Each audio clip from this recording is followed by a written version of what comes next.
السلام علیکم۔ بسم اللہ الرحمن الرحیم۔ حضرت سیدنا حسن رضی اللہ تعالیٰ عنہ حضرت سیدنا انس رضی اللہ تعالیٰ عنہ سے روایت کرتے ہیں کہ حضور نبی کریم رؤوف الرحیم صلی اللہ علیہ وآلہ وسلم کے صحابہ کرام علیہم رضوان میں سے ایک صحابی رضی اللہ تعالیٰ عنہ تجارت کیا کرتے تھے۔ ایک ملک سے دوسرے ملک اور ایک شہر سے دوسرے شہر مال تجارت لے جاتے۔ وہ بہت متقی و پرہیزگار تھے اور ان کی عادت تھی کہ اکیلے ہی سفر کرتے۔ اسی طرح ایک مرتبہ وہ سامان تجارت لے کر سفر پر روانہ ہوئے۔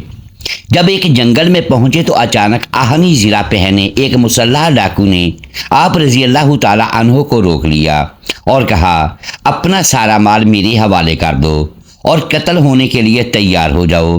یہ سن کر وہ صحابی رضی اللہ تعالیٰ عنہ فرمانے لگے، تمہارا مقصد مال ہے، تم میرا سارا مال لے لو اور مجھے جانے دو، مجھے قتل کرنے سے تمہیں کیا فائدہ ہوگا؟ یہ لو، میں اپنا تمام مال تمہارے حوالے کرتا ہوں۔ یہ سن کر ڈاکو نے کہا، میں تمہارا مال تو لوں گا ہی مگر تمہیں قتل بھی ضرور کروں گا۔ اتنا کہنے کے بعد جب وہ حملہ کرنے کے لیے آگے بڑھا تو اس صحابی رضی اللہ تعالیٰ عنہ نے کہا، جب تم میرے قتل کا ارادہ کر ہی چکے ہو تو مجھے تھوڑی سی مہلت دو تاکہ میں اپنے رب عز و جل کی بارگاہ میں سجدہ کر لوں اور اس سے دعا کر لوں۔ یہ سن کر ڈاکو نے کہا، جو کرنا ہے جلدی کرو، میں تمہیں قتل ضرور کروں گا، جلدی سے نماز وغیرہ پڑھ لو۔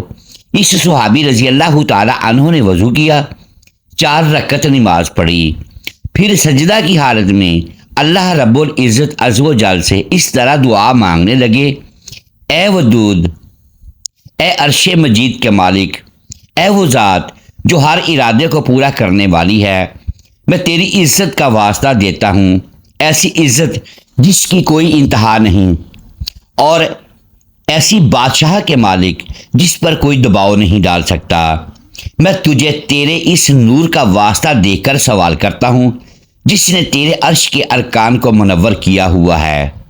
اے میرے پروردگار عز و جل، مجھے اس ڈاکو کے شر سے محفوظ رکھ۔ اے مدد کرنے والے میری مدد فرما، اے مدد کرنے والے میری مدد فرما۔ اس صحابی نے بڑی آہو زاری کے ساتھ ان کلمات کے ذریعے 3 مرتبہ بارگاہ خداوندی عز و جل میں دعا کی۔ ابھی وہ دعا سے فارغ بھی نہ ہو پائے تھے کہ ایک جانب سے ایک شہسوار ہاتھ میں نیزہ لیے نمودار ہوا اور اس ڈاکو کی طرف بڑھا۔ جب ڈاکو نے اسے دیکھا تو اس پر حملہ کرنا چاہا، لیکن سوار نے نیزے کے ایک ہی وار سے ڈاکو کا کام تمام کر دیا۔ پھر وہ سوار اس صحابی رضی اللہ تعالیٰ عنہ کے پاس آیا اور کہا، کھڑے ہو جاؤ۔ یہ سن کر وہ صحابی کھڑے ہوئے اور اس سوار سے کہنے لگے، اے عظیم شخص، میرے ماں باپ تم پر قربان ہوں، آج اس مصیبت کے دن تم نے میری مدد کی ہے، تم کون ہو؟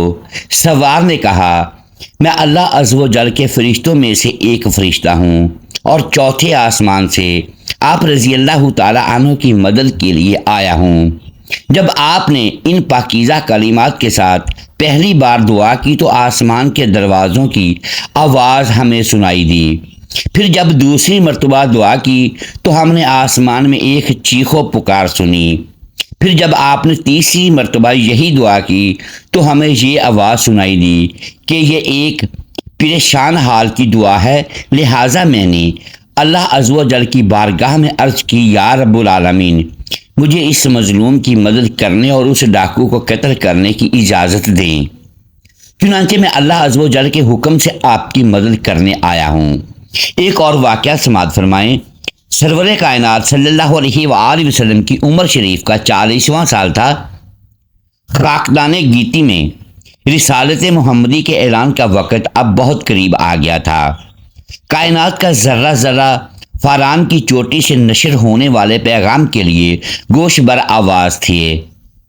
حضرت ابو بکر صدیق رضی اللہ تعالی عنہ اس وقت مکہ کے صرف ایک دیانتدار و فیاض تاجر تھے۔ اسی درمیان میں انہیں تجارتی مہم پر ملک شام کا ایک سفر درپیش ہوا اور وہ ضروری تیاریوں کے بعد روانہ ہو گئے۔ ان کے ہمراہ ان کا وفادار غلام بھی شریک سفر تھا۔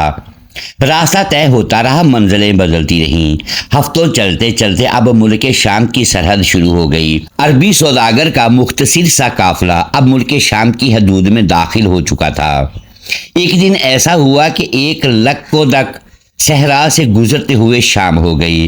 حیرانی کے عالم میں اونٹنی کی مہار تھامے ہوئے تیز تیز قدموں سے چلنے لگے کہ فضا میں رات کی تاریکی جذب ہونے سے پہلے پہلے جنگل کی حدود سے باہر نکل جائیں۔ رحمت باری شریک حال تھی۔ چند ہی قدم چلنے کے بعد جنگل کی حد ختم ہو گئی۔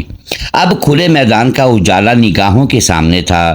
ویسے یہ کہنے کی ضرورت نہیں ہے کہ مسافر کی شام کتنی اداس و اندوہناک ہوتی ہے۔ بحر ظلمات سے نکل آنے کے بعد بھی یہ فکر و منگیر تھی کہ رات کہاں بسر کی جائے۔ خدا کی شان کے تھوڑی ہی دور کے فاصلے پر عیسائیوں کا ایک کلیسا نظر آیا۔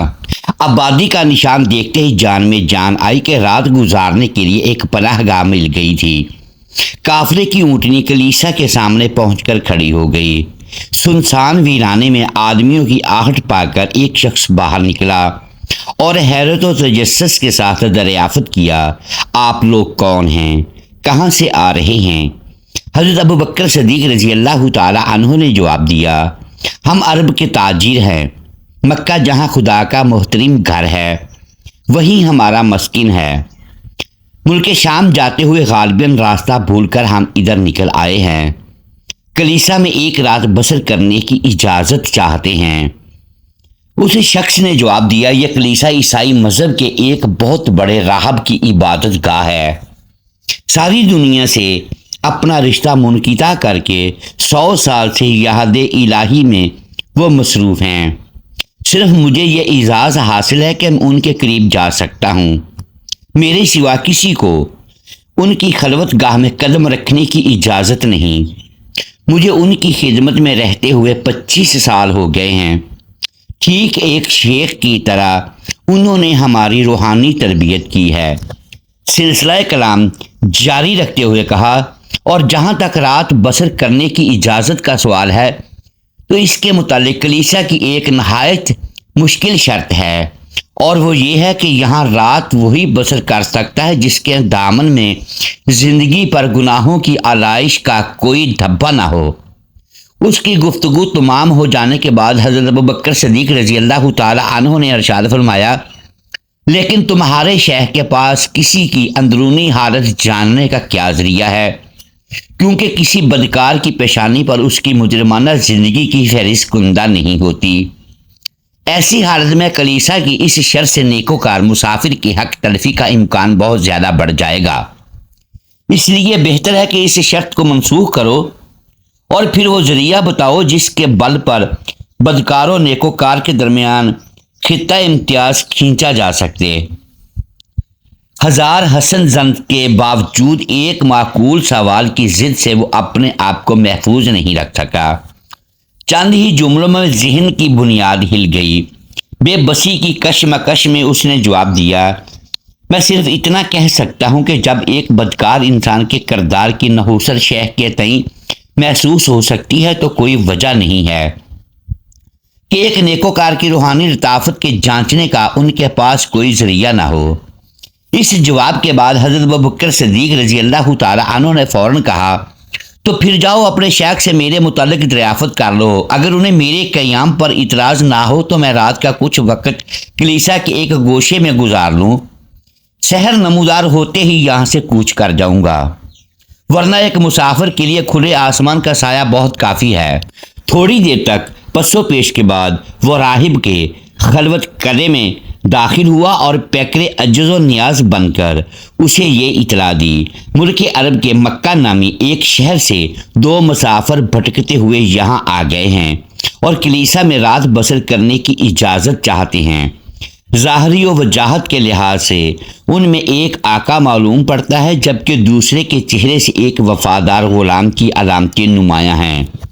راہب نے تھوڑی دیر خاموش رہنے کے بعد دریافت کیا، کیا وہی مکہ کی جو پہاڑیوں کے جھرمٹ میں آباد ہے اور جہاں قدم قدم پر کھجوروں کے جھنڈ نظر آتے ہیں؟ خادم نے جواب دیا، میں نے یہ تفصیل نہیں معلوم کی ہے، اگر اجازت ہو تو دوبارہ جا کر دریافت کروں؟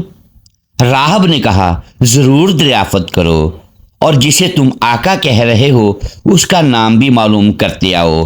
خادم نے یہ تفصیلات معلوم کی اور راہب کے سامنے حاضر ہو کر اطلاع دی کہ مکہ کے بارے میں جو باتیں آپ نے دریافت کی ہیں وہ صحیح ہیں، اور وہ اپنا نام ابو بکر بتاتا ہے۔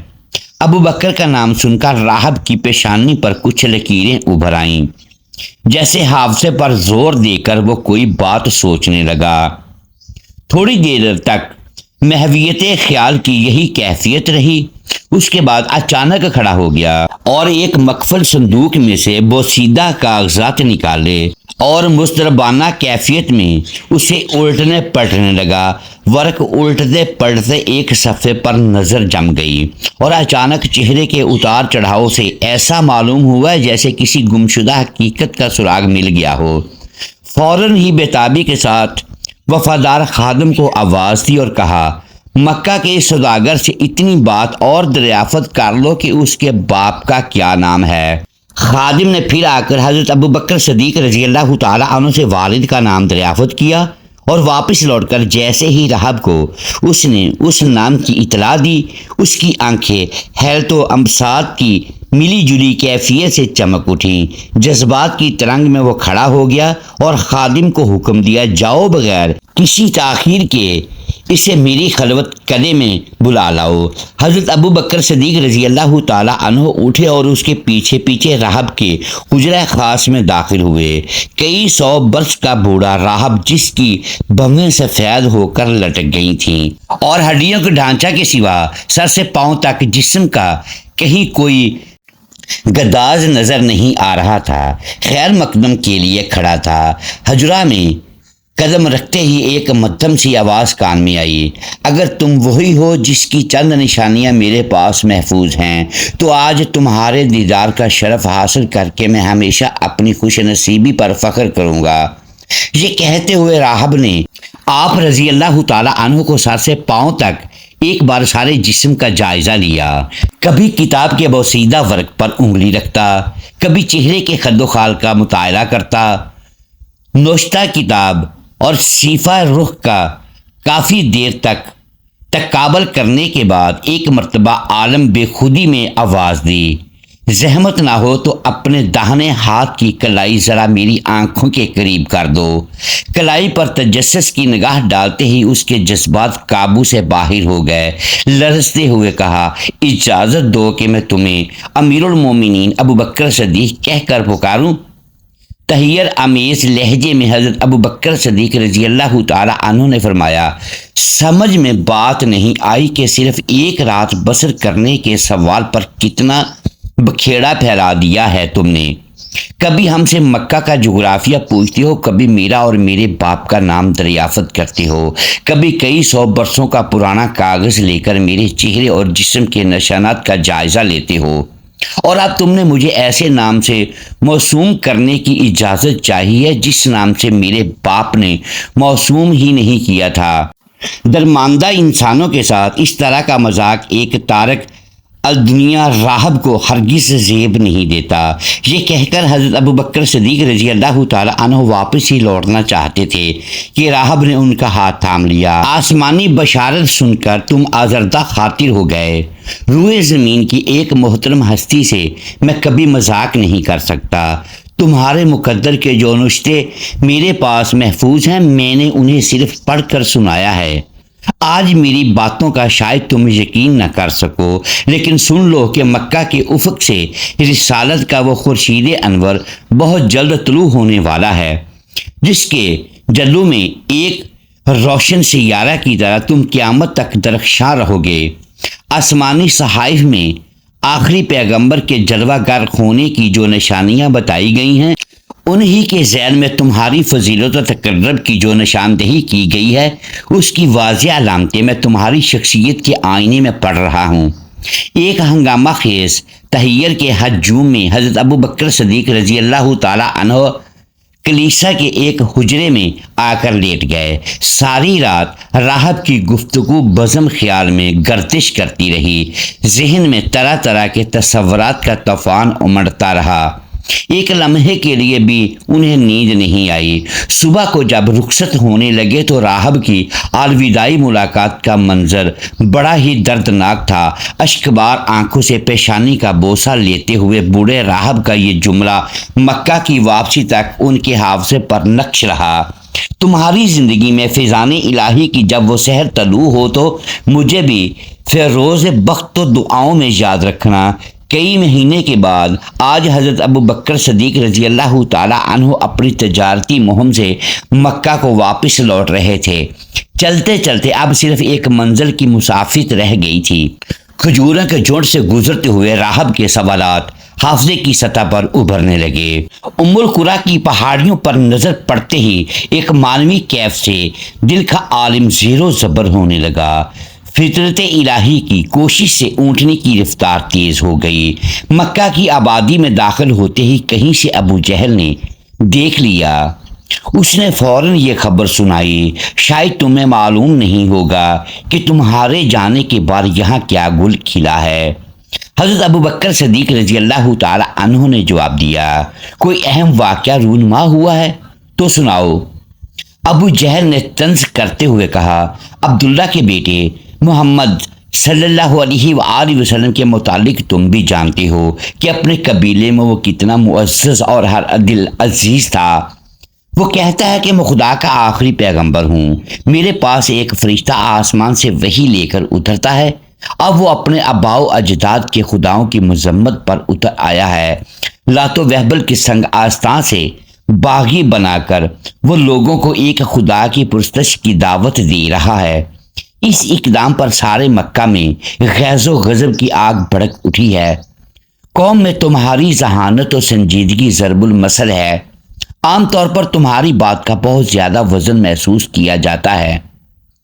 ہمیں امید ہے کہ اس فتنے کی سرکوبی میں تم اپنی بہترین صلاحیتوں کو مظاہرہ کر کے اپنی قوم کو شکر گزار بناؤ گے۔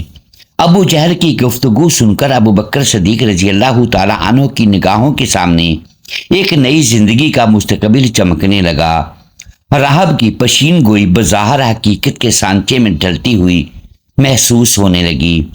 جذبات کے تلاطم پر قابو پاتے ہوئے انہوں نے جواب دیا، ابھی تو میں ایک طویل سفر سے واپس لوٹ رہا ہوں، چہرے کی گرد تک صاف نہیں کر سکا ہوں۔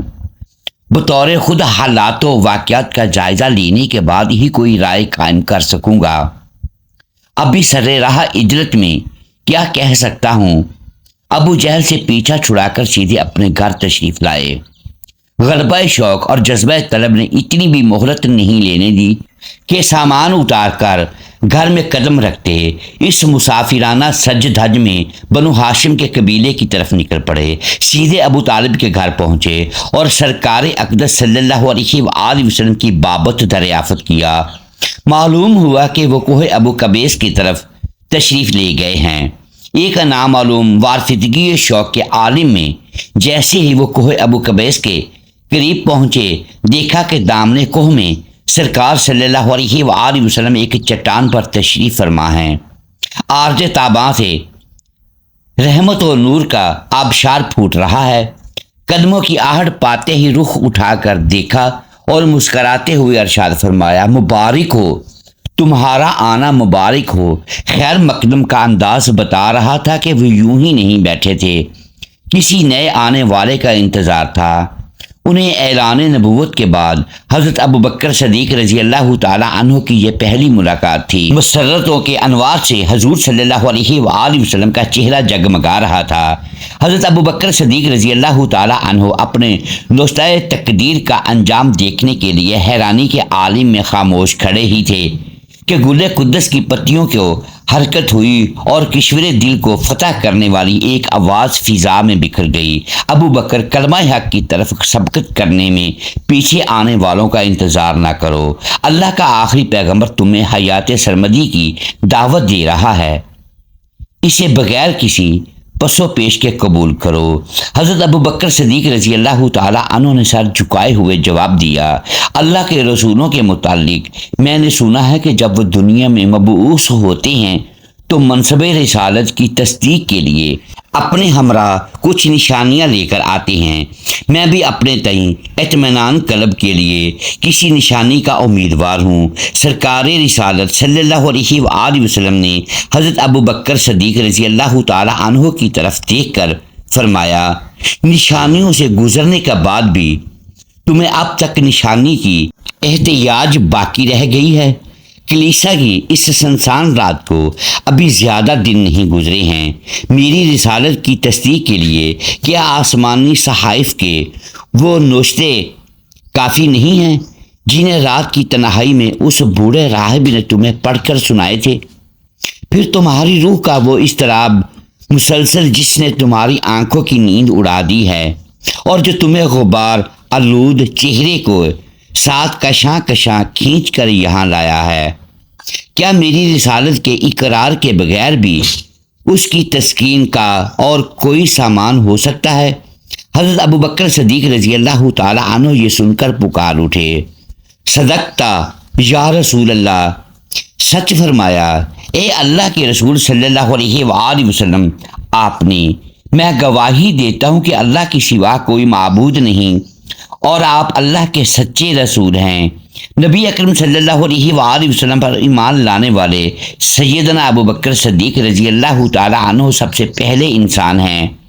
ظاہری اعلان نبوت سے پہلے ہی رسول اللہ صلی اللہ علیہ وآلہ وسلم صادق اور امین کے لقب سے مشہور تھے۔ آپ کی سچائی پر اعتبار کرنے پر اور ایمان لانے پر حضرت ابو بکر صدیق رضی اللہ تعالی عنہ کو صدیق کا لقب ملا۔ محترم ناظرین، امید ہے آج کی یہ ویڈیو آپ کو پسند آئی ہوگی۔ ناظرین گرامی، اگر ہم اس ویڈیو میں الفاظ کی درستگی دانستہ یا دیدہ دانستہ درست نہیں کر پائے تو ہم آپ سے معذرت خواہ ہیں اور اللہ کے حضور معافی کے طلبگار ہیں۔ ناظرین گرامی، ویڈیو کو لائک کیجئے، چینل کو سبسکرائب کیجئے اور بیل آئیکن پریس کر دیں تاکہ ہر نئی آنے والی ویڈیو آپ تک بر وقت پہنچ سکے اور ہماری حوصلہ افزائی ہوتی رہے۔ اگلی ویڈیو تک کے لیے اجازت دیجیے گا۔ شکریہ۔ اللہ حافظ۔